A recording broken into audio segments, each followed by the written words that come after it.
अगस्त 15 1947 को और 15 अगस्त 1947 को जिस दिन भारत आज़ाद हुआ उस दिन जम्मू और कश्मीर को भी इसकी आज़ादी मिली थी।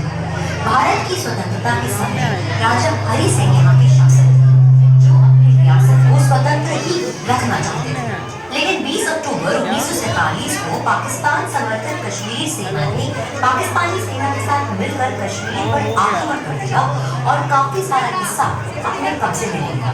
महाराज के सैनिकों ने इस आक्रमण को रोकने की कोशिश की, लेकिन पाकिस्तान समर्थित विद्रोह आधुनिक हथियारों से लैस थी।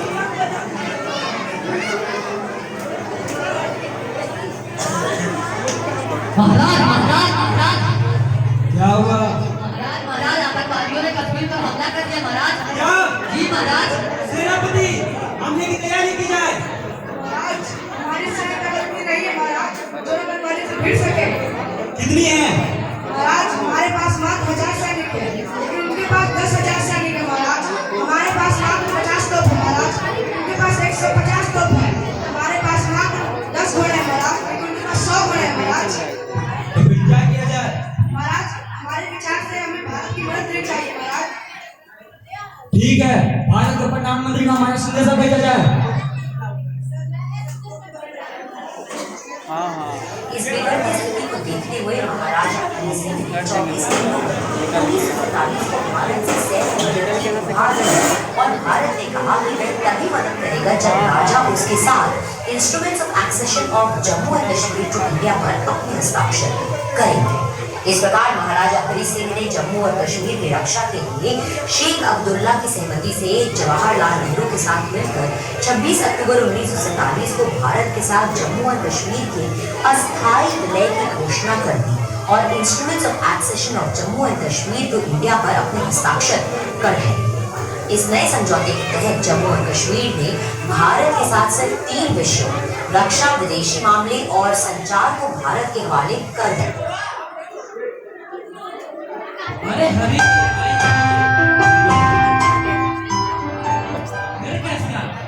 नेहरू जी, हमें आपकी मदद चाहिए। पाकिस्तानियों की मदद से कुछ आतंकवादी ने हमारे कश्मीर पर हमला कर दिया। आपकी सैन्य शक्ति ज्यादा है, इसलिए हमें आपकी मदद चाहिए। आपको हमारी मदद चाहिए, एक शर्त है। कैसे सर? आपको हमारे कंट्री से लेना होगा। ठीक है, तो बेशक हम भी आपकी मदद करने के लिए तैयार हैं।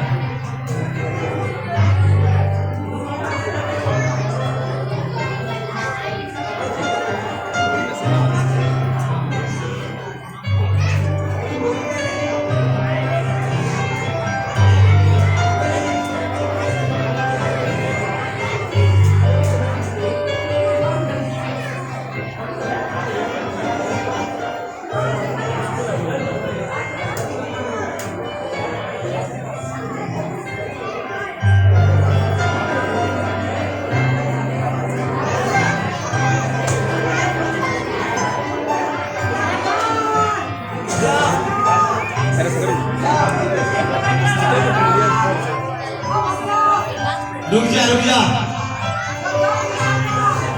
मार दे।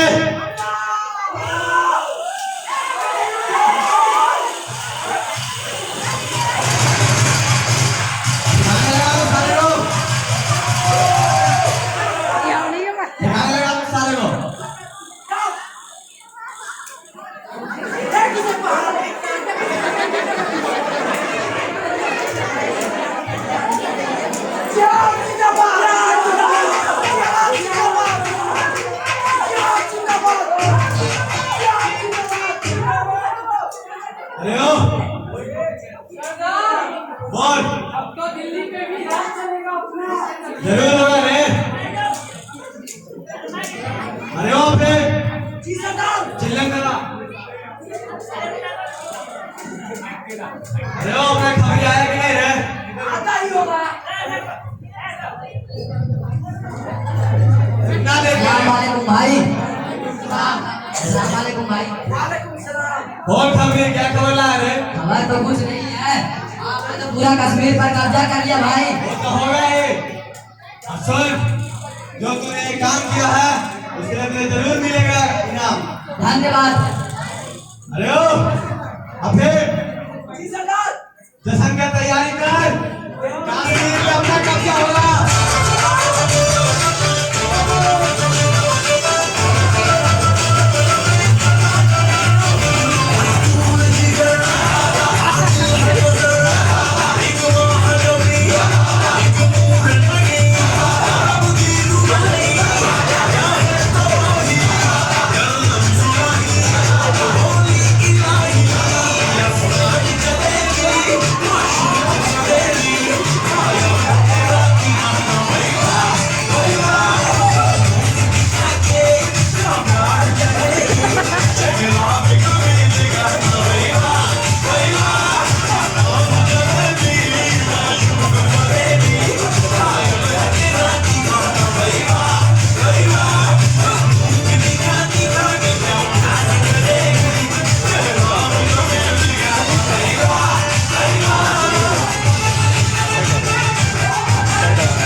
सरदार, उधर से एक मोटा हाथी दिख रहा है।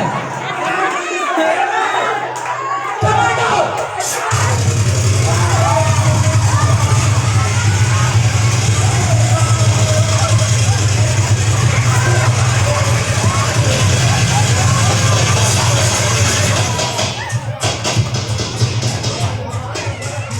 बहुत जश्न मना रहे थे, फिर गया ना पानी जश्न में।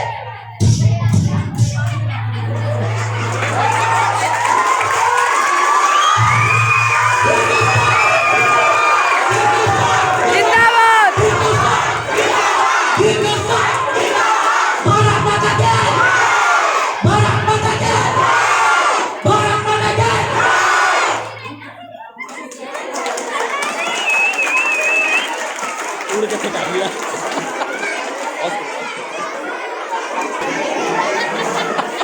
अरे ये मोटा हाथी आ रहा है।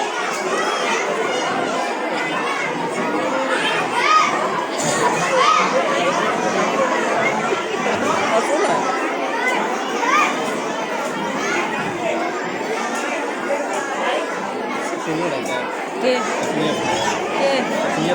दसवा दसवा अभी आ रहा है।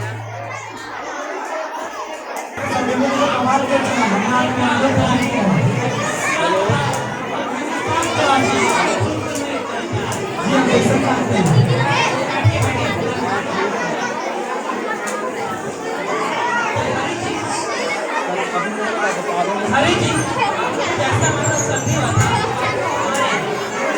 मिलना पड़ेगा। हम इसके लिए तैयार नहीं, हमारे पास शर्त है। शर्त? आखिर कैसे शर्त? हमारे कश्मीर के विशेष राज्य की दर्जा देनी होगी आपको। विशेष राज्य जी ठीक है, मंजूर है, हम तैयार आपको विशेष राज्य की दर्जा देने को। तो हम भी तैयार हैं। अगर आप तैयार और हम भी तैयार, जी हाँ, राजधानी मोबाइल है, हम साथ मोबाइल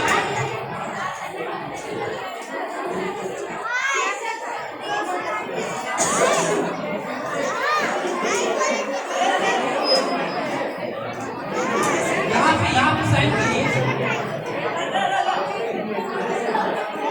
वेबसाइट क्या है?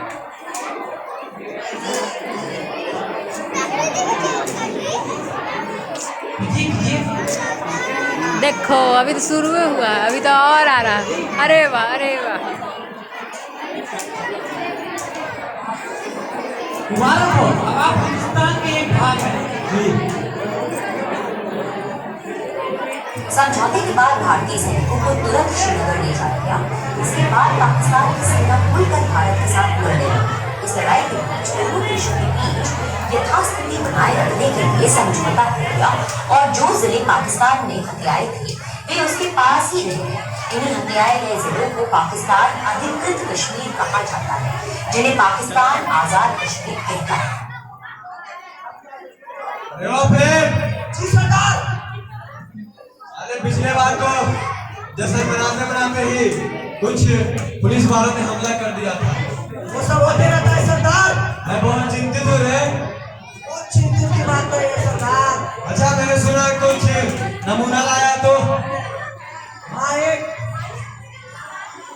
क्या रे कुछ अपना नमूना दिखा। नमूना दिखा। दिखा रे। हमारे चर्चा तो ऐसा ही होता रहते हैं। अरे अपना नमूना दिखा ताकि हम कश्मीर पे कब्जा हासिल कर सकें।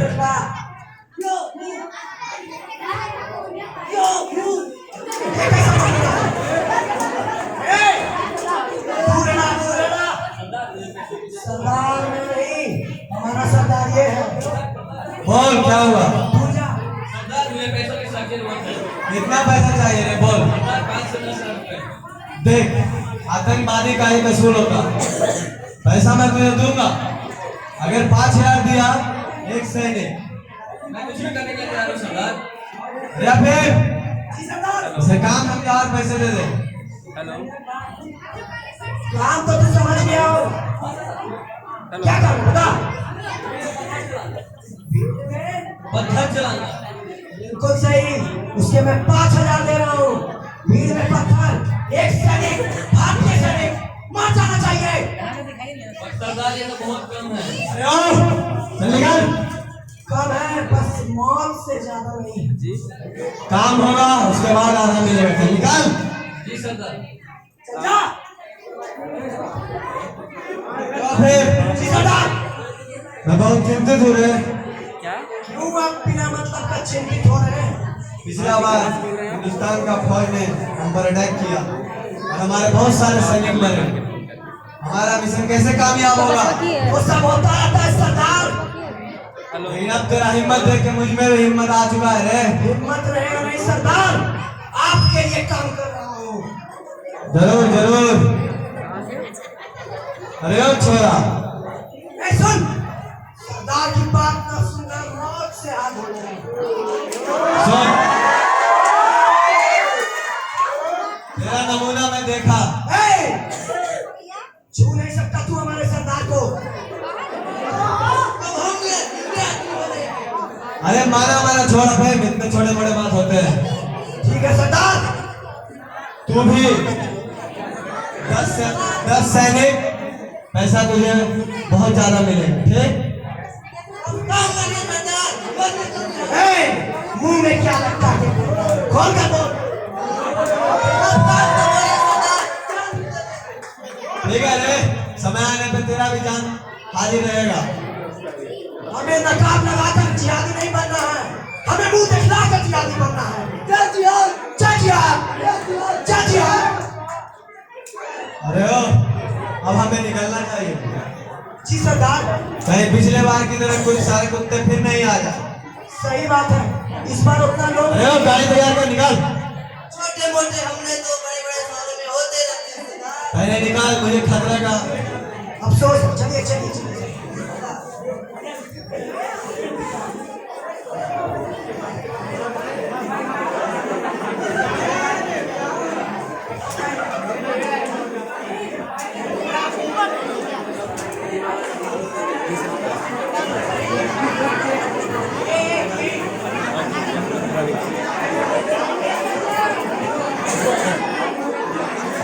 होम मिनिस्टर अमित शाह ने संसद को बताया कि प्रेसिडेंट ने साइन भी कर दिया है। आर्टिकल 370 के खत्म होने के साथ आर्टिकल 35A भी खत्म हो गया है, जिससे राज्य के स्थायी निवासी यानी परमानेंट रेजिडेंट की पहचान होती थी। सरकार ने आर्टिकल 370 के खात्मे के साथ साथ प्रदेश के पुनर्गठन का भी प्रस्ताव किया है। जो बिल प्रस्तावित किया गया है वो ये कि जम्मू कश्मीर अब राज्य नहीं रहेगा। जम्मू कश्मीर की जगह अब 2 केंद्र शासित प्रदेश होंगे। एक का नाम होगा जम्मू कश्मीर, दूसरे का नाम होगा लद्दाख। दोनों केंद्र शासित प्रदेशों का शासन लेफ्टिनेंट गवर्नर के हाथ में होगा। जम्मू कश्मीर में लेजिस्लेटिव असेंबली होगी, जबकि लद्दाख में कोई लेजिस्लेटिव असेंबली नहीं होगी। बिल दोनों सदनों में पास होने के बाद ही ऐसा हो पाएगा। आर्टिकल 370 का केवल एक खंड बाकी रखा गया है, यानी एक सेक्शन बाकी रखा गया है, जिसके तहत राष्ट्रपति किसी बदलाव का आदेश जारी कर सकते हैं। होम मिनिस्टर ने बताया कि केंद्र शासित प्रदेश का दर्जा देने का प्रस्ताव वहां की सुरक्षा की स्थिति और सीमा पार से आतंकवाद की स्थिति को देखते हुए लिया गया है। भारतीय संविधान का आर्टिकल 370 जम्मू कश्मीर को विशेष राज्य का दर्जा देता था। अब क्या बदल जाएगा कश्मीर में? पहले जिन लोगों को जम्मू कश्मीर के परमानेंट रेजिडेंट का स्टेटस हासिल था, वही वहां पर प्रॉपर्टी खरीद सकते थे, लेकिन अब कोई भी खरीद सकेगा। पहले परमानेंट रेजिडेंट को ही राज्य में नौकरी मिल सकती थी, अब किसी को भी मिल सकती है। पहले कानून व्यवस्था मुख्यमंत्री के हाथ थी, अब लेफ्टिनेंट गवर्नर के जरिए भारत के गृह मंत्री के अंतर्गत होगी। पहले जो केंद्र के बनाए कानून जम्मू कश्मीर में लागू नहीं होते थे, अब वे होंगे।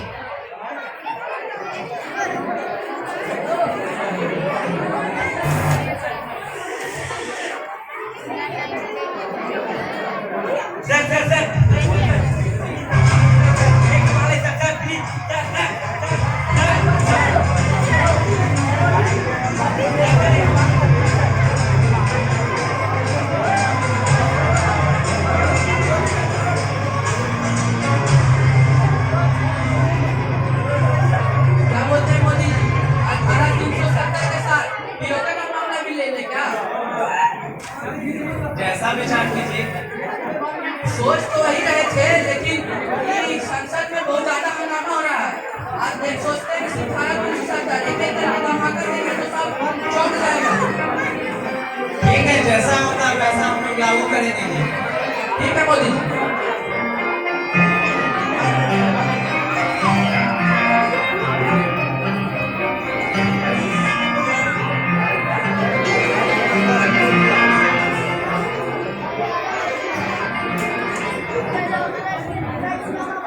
मान्यवर, मैं अमित शाह आज इस सदन में एक संकल्प और एक बिल के साथ उपस्थित हूं, जिसका नाम है जम्मू कश्मीर राज्य पुनर्गठन बिल, जिसके तहत जम्मू कश्मीर एक राज्य नहीं, बल्कि जम्मू कश्मीर और लद्दाख दो अलग अलग केंद्र शासित प्रदेश होंगे।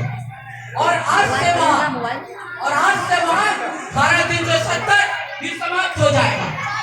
इस संबंध में माननीय सदस्यों ने खूब सारी बातें कही और बताई कि धारा 370 अच्छी क्यों, लेकिन मान्यवर, मैं आप सबको बताना चाहता हूं कि धारा 370 हटाने के क्या क्या फायदे हैं। मान्यवर, मेरा मानना है कि घाटी में जो 41,740 मौतें हुई हैं, उनका भी एकमात्र जिम्मेदार है धारा 370। घाटी की गरीबी, वहां पनपता आतंकवाद, वहां की लाचार स्थिति, वहां का स्कूल बंद होना, बच्चों का भविष्य खराब होना, उनका भी एकमात्र कारण है धारा 370। देश का विभाजन हुआ, पाकिस्तान की रचना हुई, पाकिस्तान से अनेक लोग भारत में आकर रुके, उन सभी को भारत की नागरिकता मिल गई, लेकिन जो लोग जम्मू कश्मीर में आकर रुके, उन्हें आज तक भारत की नागरिकता नहीं मिल पाई। इसका भी सबसे बड़ा कारण धारा 370 है। पाकिस्तान से मनमोहन सिंह और इंद्र कुमार प्रधानमंत्री की कुर्सी तक पहुंच गए, लेकिन वहां से आए लोगों को आज तक भारत की नागरिकता के लिए दर ठोकर खाना पड़ा। मान्यवर, मेरा मानना है कि धारा 370 महिला विरोधी है, दलित विरोधी है, अति पिछड़ा विरोधी है, आतंकवाद समर्थक है, गरीबी बढ़ाने वाला है। वहां पंचायत और नगर पालिका के चुनाव होते हुए भी संविधान का 74वां संशोधन लागू नहीं हुआ। वहां के 4000 पंच सरपंच का आज तक कोई अधिकार नहीं है। आज राष्ट्रपति शासन में हमारे प्रिय प्रधानमंत्री के मार्गदर्शन में पंचायत के चुनाव हुए, 50% से ज्यादा लोगों ने मतदान किया, और आज से ही विकास के फंड उन सबके खाते में भेजे जा रहे हैं। मान्यवर, कुछ लोग कहते हैं कि ये हमारा धार्मिक एजेंडा है, लेकिन मैं कहता हूँ कि घाटी में हिंदू, मुस्लिम, सिख, ईसाई हर कोई रहता है। अगर धारा 370 अच्छी है तो सबके लिए है, और अगर बुरी है तो सबके लिए है। तो आप ही बताइए कि इसमें हमारा कौन सा धार्मिक एजेंडा है। अब अंत में मैं बस एक नारा लगाना चाहता हूँ जो आप सबके सहयोग से ही हो सकता है। जोर से बोलिए, भारत माता की, भारत माता की, भारत माता की। अब मैं अपने माननीय प्रधानमंत्री श्री नरेंद्र मोदी को मंच में आमंत्रण करना चाहता हूँ और उन्हें चाहता हूँ कि वह अपने विचार रखें।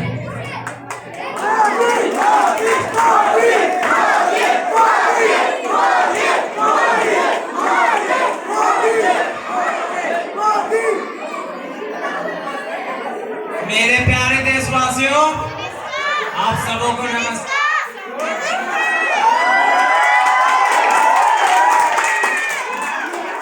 एक राष्ट्र के तौर पर, एक परिवार के तौर पर हम सबों ने एक ऐतिहासिक फैसला किया है। एक ऐसी व्यवस्था जिससे जम्मू कश्मीर और लद्दाख में रहते हमारे भाई बहन जिन अधिकार से वंचित है, अब उन्हें वो अधिकार मिलेगा। साथियों, आर्टिकल 35A अनुच्छेद 370 ये पाकिस्तान द्वारा उपयोग किया जा रहा है, एक शास्त्र है। मैं बता दूं आप सबों को, जिसके कारण पिछले 3 दशक में 41,000 निर्दोष लोगों की मौत हो चुकी है। क्या गुनाह था उन निर्दोष का? अनुच्छेद 370 और आर्टिकल 35A जो सपना बाबा साहेब अम्बेडकर का था, सरदार वल्लभ भाई पटेल का था, डॉक्टर शरणम मुखर्जी का था, अटल जी और करोड़ों देशवासियों का था। आर्टिकल 35A अनुच्छेद 370 अब जम्मू कश्मीर और लद्दाख से दूर होगी। जम्मू कश्मीर और लद्दाख के 1.5 करोड़ लोग जिन अधिकार से वंचित थे, अब उनकी वंचितता दूर होगी। देश के अन्य राज्यों में शिक्षा को प्राप्त करने के लिए अधिकार मिलता है, वहां जम्मू कश्मीर में बच्चों को ये अधिकार नहीं है। देश के अन्य राज्यों में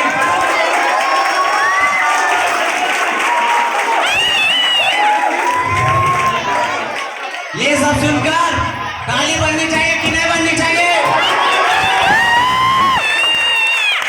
मैं आप सबों से वादा करता हूं कि अनुच्छेद 370 खत्म होने से जम्मू कश्मीर का वर्तमान तो सुधरेगा ही, साथ ही साथ उनकी भविष्य भी सुरक्षित होगी। धन्यवाद।